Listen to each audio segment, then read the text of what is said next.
BNP কোনো ভেসে আসা দল নয়। আমাদেরকে খাটো করে দেখবেন না বা অবজ্ঞা করে দেখবেন না। আমরা যদি রাস্তায় নামি তাহলে কিন্তু রাজনৈতিক বিষয়গুলো ভিন্নভাবে আসবে।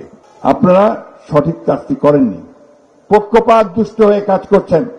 আমি আজকে পরিষ্কার ভাষায় বলতে চাই যে আজকে যে দাবি দাওয়াগুলো নিয়ে কয়েকটি রাজনৈতিক দল ঘেরাও করছে, অস্থিতিশীলতা সৃষ্টি করার চেষ্টা করছে, আবার একটা চক্রান্ত করছে নির্বাচনকে বানচাল করার জন্য, নির্বাচনকে পিছিয়ে দেওয়ার জন্য, এটা এই দেশের জনগণ মেনে নেবে না।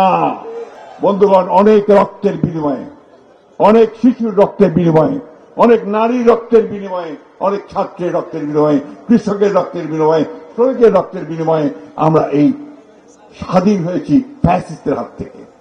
সুযোগ সৃষ্টি হয়েছে এক গণতান্ত্রিক ব্যবস্থায় যাওয়ার। এ থেকে আমরা কোন মহলের চক্রান্ত বা ষড়যন্ত্রের মধ্য দিয়ে এটাকে বিনষ্ট হতে দিতে পারি না।